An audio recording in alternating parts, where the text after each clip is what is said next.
اپنی فکر کچھ نہ کرے جس کو رب کی آس، سوئی ننگی خود رہے سب کے سیے لباس۔ مخدوم محمد بشیر چمن صدیقی اس قوم میں کھڑے ہیں جس کے علم میں تشت، اذہان میں طوائف الملوکی، نظم و نسق میں شکست جاگزیں ہو چکی ہے، جبکہ مخدوم محمد بشیر چمن صدیقی کا قول اور فعل دنیاوی حاکم کا محکوم نہیں، بلکہ اپنے بے مزد عمل سے کسی غائب وجود اور منعم بے حساب کے ملازم ہونے کی گواہی دے رہے ہیں، جن میں ہمیں دنیاوی اور اخروی زندگی کی سچی علامتیں اور عروج کا سچا منظر واضح دکھائی دے رہا ہے۔ مخدوم محمد بشیر چمن صدیقی اور ہمارے سیاسی رہنماؤں میں ہوس زر اور شعور کا ہی فرق نہیں، فرش اور عرش کا فرق ہے۔ وہاں تحسین و آفرین کی لذت حرکت دے رہی ہے، یہاں تکلیف اور مخالفت سے عشق ہے۔ وہاں ہوس زر کا شیوائے زنانہ ترنم پیدا کر رہا ہے، یہاں عشق مصطفیٰ میں کڑیاں جھیلنے کی مردانگی سر چڑھ کر بول رہی ہے۔ وہاں قول ہی قول ہے، یہاں صرف عمل ہے۔ مخدوم محمد بشیر چمن صدیقی، جنہوں نے جولائی 1947 میں انڈیا کے شہر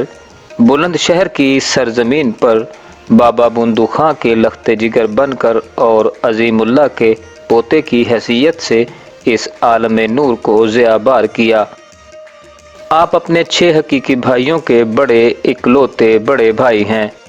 آپ کی حب رسول کی ریاضت کے بالوں کی سفیدی سے پتہ چلتا ہے کہ اب دنیا کا کوئی ہیئر ٹونک آپ کو جھوٹ بلوانے پر مجبور نہیں کر سکتا۔ آپ ٹاؤن شپ سمیت لاہور بھر میں پھیلے ہوئے اپنے حلقہ احباب کو بالعموم اور نوجوانوں کو بالخصوص کردار کی تطہیر اور زبان کی پاکیزگی، آنکھوں میں حیا اور دل میں حب رسول صلی اللہ علیہ وآلہ وسلم رکھنے کا پیغام دیتے نظر آتے ہیں۔ آپ کا خاندان 1947 میں ہی بھارت سے ہجرت کر کے بیری والا احاطہ لاہور میں مقیم ہوا اور بعد ازاں 1968 سے ٹاؤن شپ لاہور میں مستقل رہائش اختیار کیے ہوئے ہے۔ مخدوم محمد بشیر چمن صدیقی سن شعور سے ہی بیری والا احاطہ میں اپنے محلے کی مسجد میں باقاعدہ باجماعت نماز ادا کرتے تھے، جبکہ مسجد کی صفائی ستھرائی میں بھی ہمیشہ پیش ہوا کرتے تھے، اور پھر دیکھتے ہی دیکھتے نعت خوانی کرنے لگے، اور بالخصوص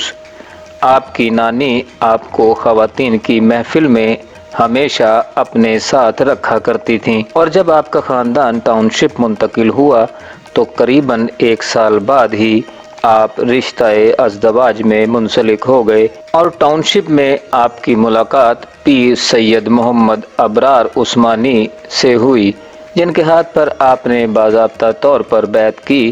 اور جلد ہی آپ اپنے مرشد کے خاص الخاص مرید کے طور پر جانے پہچانے لگے، جبکہ آپ سما کی محفلوں میں شرکت کے لیے حضرت میاں میر رحمۃ اللہ تعالی علیہ کے دربار پر آنا جانا زندگی کا معمول حصہ رکھتے تھے۔ یہاں پر آپ سائیں محمود الحسن رحمۃ اللہ علیہ کی زندگانی کے معاملات سے کافی متاثر نظر آتے ہیں، جبکہ آپ کے مرشد ٹاؤن شپ میں ہی سپرد خاک ہیں۔ ان کا سالانہ عرس مبارک 13-14 ماہ رجب کو باقاعدگی سے ہوتا ہے، جبکہ آپ 47 سال قبل سے نبی آخر الزماں حضور اکرم صلی اللہ علیہ وآلہ وسلم سے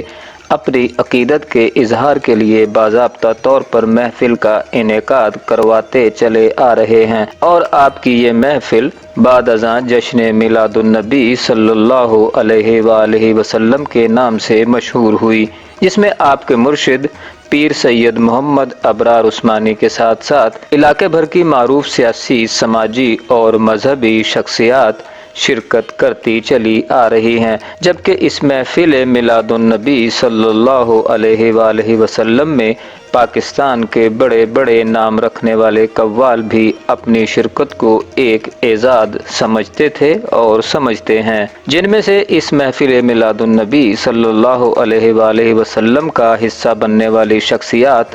آپ کے مرشد سمیت اس جہاں فانی سے رخصت بھی ہو چکے ہیں، مگر اس محفل کی شان و شوکت آج بھی وہی ہے جو آج سے 47 سال قبل تھی۔ بعد ازاں علامہ غلام شبیر فاروقی، جن کا شمار ٹاؤن شپ کے جید علماء کرام میں ہوتا ہے، انہوں نے عوام الناس کی رائے کا اہتمام کرتے ہوئے اس محفل سما کو، جو حضور اکرم صلی اللہ علیہ وآلہ وسلم سے عقیدت و محبت کے اظہار میں جشن میلاد النبی صلی اللہ علیہ وآلہ وسلم کے طور پر منائی جاتی تھی، اس کو چمن میلہ کا نام دیا۔ اب پہلے کی طرح ہی مخدوم محمد بشیر چمن صدیقی ہر سال محبان نبی آخر الزماں صلی اللہ علیہ وآلہ وسلم کے ہمراہ حضور اکرم صلی اللہ علیہ وآلہ وسلم سے اپنی محبت کا برملا اظہار کرتے ہیں، جس میں علاقہ بھر کی تمام سیاسی، سماجی، مذہبی شخصیات اپنی ایک شام حضور اکرم صلی اللہ علیہ وآلہ وسلم کی یاد میں اکٹھے گزارتے ہیں، اور اس محفل سما میں، جسے اب دنیا چمن میلے کے نام سے یاد کرتی ہے اور سال بھر اس شام کا انتظار بھی کرتی ہے، اور جب ہم اسی چمن میلے کی 47 سالہ تاریخ پر نظر ڈالتے ہیں تو ہمیں دنیا میں موجود اور غیر موجود لوگوں کی ایک طویل فہرست نظر آتی ہے، جن میں حضرت مولانا شاہ احمد نورانی رحمۃ اللہ علیہ، مولانا عبدالستار خان نیازی رحمۃ اللہ علیہ، پیر صبغت اللہ المعروف پیر پگاڑا رحمۃ اللہ علیہ، طارق وحید بٹ، مرزا اندلیب، بشیر حسین ٹیکا، شیخ نصیر، علامہ غلام شبیر فاروقی، نواب واجد علی خان،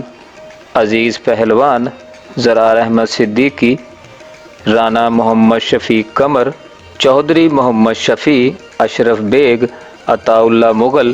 اختر شاہ، سید شوکت شاہ، ماسٹر رشید، پا عبد الغفور، سردار محمد گجر، اشتیاق ہاشمی، چھوٹے خان، فاروق بٹ، رشید قریشی، حاجی حمید، جاوید اقبال، سید رضی اللہ شاہ، سیف الدین ایڈوکیٹ، افضال خان، رفیق کھوکھر، الطاف زیدی، زبیر عماد، سید قمر احمد سبزواری، آرائش اکلیم خان، رشید اختر بٹ، حاجی شیخ مظہر احمد، الحاج محمد عامر نثار قادری، پیر شہوار محمد عثمانی، پیر ذوالنورین محمد عثمانی، پیر معین احمد بھیا حضور، پروفیسر طاہر علی، خرم رشید گجر، حافظ خرم مدنی، جبکہ آپ کے شاگردوں میں احسان شوکت، اجمل ہاشمی، سلطان ویلڈنگ والے، یونس بھٹی، توصیف بھٹی، حاجی عبدالقیوم، سابق کونسلر اور ناظم محمد اسلم گڑھا، رانا منیر، آصف جٹ، یاسر رشید، رانا عمران گڈو، عمران مشتاق قادری عرف بلو بھی اس چمن میلے کی جان، آن اور شان ہوتے ہیں۔ اسی چمن میلے میں آپ کی اولاد نرینہ بھی پیش نظر آتی ہے، جن میں محمد عادل بشیر چمن، محمد عدنان چمن، محمد فرحان چمن، محمد سلطان چمن اور محمد عبد القادر چمن بھی شامل ہیں۔ مخدوم محمد بشیر چمن صدیقی، جو سن شعور سے بالعموم اور عرصہ 47 سال سے بالخصوص نبی آخر الزماں سے اپنی عقیدت کا اظہار ایک منفرد انداز میں کر رہے ہیں، جسے چمن میلے کے نام سے منسوب کیا گیا ہے۔ مخدوم محمد بشیر صدیقی کو ہم نے حرفوں، لفظوں، نقطوں اور تحصیل فکر کی سوچ کو سارے ٹاؤن شپ کا شہزادہ پایا ہے۔ دنیا میں یقینی ترقی اور اخروی نجات کے لیے جن کے پاس محبت، قابلیت، دیانت، محنت، استقلال اور ہمت عالی کے خزانے بھی موجود ہیں۔ آپ کے مطابق ظہور اسلام سے قبل حضور نبی اکرم صلی اللہ علیہ وآلہ وسلم کے زمانے کے عربوں، یہودیوں، نصرانیوں اور منافقین کی اکثریت بھی یہی زبانی قول و اقرار کرتی تھی کہ ارض و سما کا خالق اللہ ہی ہے، مگر ان کا یہ قول و اقرار علم و یقین سے بے نصیب تھا۔ اللہ رب العزت انہیں مسلمان قرار دینے کے لیے کسی طور بھی تیار نہ تھے، تب ہی تو انہیں مشرکین، منافقین اور کافر کا نام دیا گیا۔ المختصر یہ کہ اگر ہم آج اپنے دلوں کے بتکدے کو توڑ کر نبی آخر الزماں صلی اللہ علیہ وآلہ وسلم کی عملاً فرما پذیری، اتباع قانون قرآن و حدیث میں مخدوم محمد بشیر صدیقی کی طرح جذب و مست ہو کر، یعنی عشق محمدی میں ڈوب کر نہال خاکساری کو اپنا اوڑھنا بچھونا بنا لیں تو اللہ تبارک و تعالی ہمیں عملاً اپنی نعمتوں سے مالا مال کر دے گا،